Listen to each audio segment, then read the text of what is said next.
So hey there, this is Rishu और ये हमारा थर्ड पार्ट है ब्लड का।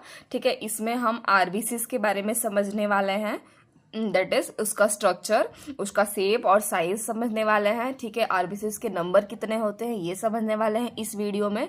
ठीक है, मैंने पहले भी 2 वीडियो बना दिया है ब्लड के ऊपर, अगर आपको डिटेल में ब्लड के बारे में समझना है तो आप उसको देख सकते हैं। उसमें मैंने ये समझाया है कि जो ब्लड के अंदर जब हम ब्लड का सैंपल लेते हैं और अगर हम उसको सेंट्रीफ्यूज करेंगे तो उसमें हमारा जो प्लाज्मा पार्ट है और जो हमारा एलिमेंट जो है वो सेपरेट हो जाते हैं। प्लाज्मा ऊपर हो जाता है क्योंकि वो लाइट होता है। ठीक है, उसमें हमने सॉल्ट और न्यूट्रिएंट्स वगैरह सब देख लिया है। ठीक है, फिर बाद में हमने जो हमारे एलिमेंट जो हो गए हमारे, उसमें हमने ल्यूकोसाइट और फिर बाद में डब्ल्यूबीसी आरबीसी सब हमने देख लिया है, डिटेल में देख लिया है सेकेंड पार्ट में।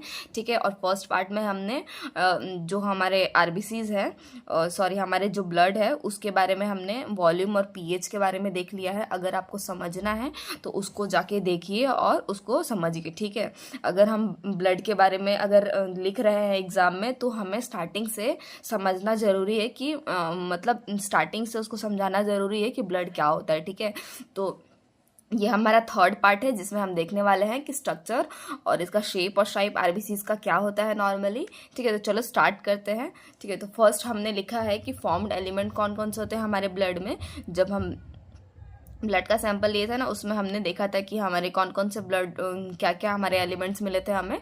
जो मिला था इरिथ्रोसाइट मिला था, ल्यूकोसाइट्स मिले थे, प्लेटलेट्स मिले थे। ठीक है, तो यही सब मिला के हमारे एलिमेंट्स बनते हैं। ठीक है, नॉर्मली हमारे 45% होते हैं ब्लड में। ठीक है, तो हमारे आरबीसीज की बात करें तो ये हमारा नंबर ऑफ नंबर ऑफ जो आरबीसीज होते हैं नॉर्मली हमारा 5 to 5.5 मिलियन पर mm³ होता है। ठीक है, ये हमारा नॉर्मल रेंज है आरबीसीज का, ये हमें हमारे बॉडी में होना चाहिए। ठीक है, अगर हमारा ब्लड काउंट जो होता है कभी कभी डिक्रीज होता है और कभी कभी इंक्रीज भी हो जाता है। ठीक है, अगर हमारे ब्लड का जो आरबीसीज है उसका काउंट अगर बढ़ रहा है, ठीक है, तो हम बोलेंगे उसको पॉलीसाइथीमिया। ठीक है, हमारे जब हम जाएंगे डॉक्टर के पास तो हमारा आरबीसीज को देख के, आरबीसीज के काउंट को देख के डॉक्टर बोलेगा कि हमें पॉलीसाइथीमिया हो गया है। ठीक है, उसके अगेंस्ट हमें जो भी है फॉलिक एसिड वगैरह सब जो देगा हमें। ठीक है,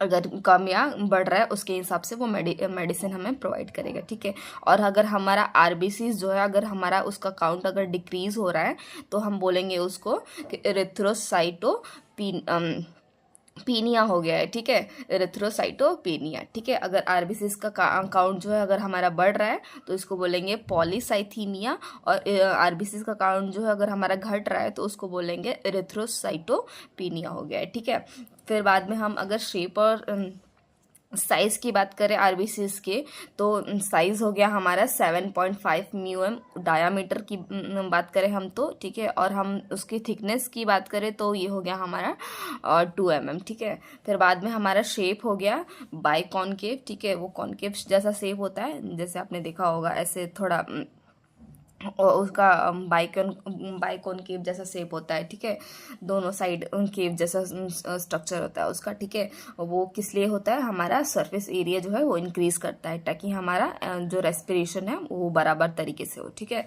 फिर उसमें न्यूक्लियस नहीं होता है। ठीक है, और उसमें साइटोप्लाज्मिक ऑर्गेनल्स नहीं होते हैं। ठीक है, उसकी वजह से उसमें जो रेस्पिरेशन होता है वो एनएरोबिक होता है। ठीक, इसमें न्यूक्लियस नहीं होता है और साइटोप्लाज्मिक ऑर्गेनल्स नहीं होते, उसकी वजह से उसमें उसके अंदर जो रेस्पिरेशन होता है हमारा एनएरोबिक होता है। ठीक है, हमने शेप देख लिया, साइज देख लिया।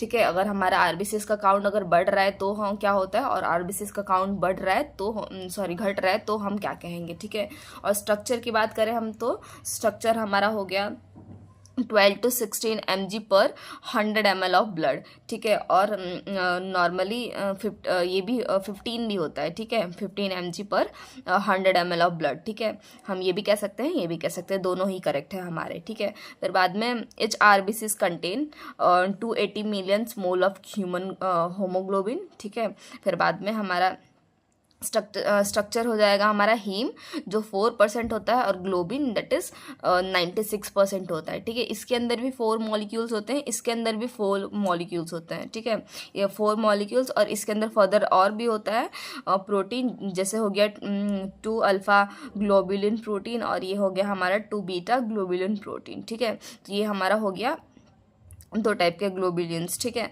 ये हमारे हो गए हीम और ग्लोबिन का मतलब हो गया, सॉरी हीम और ग्लोबिन का डिफरेंस हो गया। ठीक है, आरबीसीज का जो हमारा कंटेंट है वो कितना हो गया, फिर बाद में अमाउंट कितने हो गए, मतलब ये हमने स्ट्रक्चर देख लिया है। ठीक है, फिर बाद में हमने इधर शेप और साइज देख लिया है। ठीक है, हम नेक्स्ट वीडियो में देखने वाले हैं आरबीसीज के, हाँ आरबीसीज के हम देखने वाले हैं कि हम वो कैसे फॉर्मेशन होता है। ठीक है, तो हम नेक्स्ट वीडियो में बात करेंगे आरबीसीज के बारे में और डिटेल में। ठीक है, so thank you so much for this video, please like share and subscribe.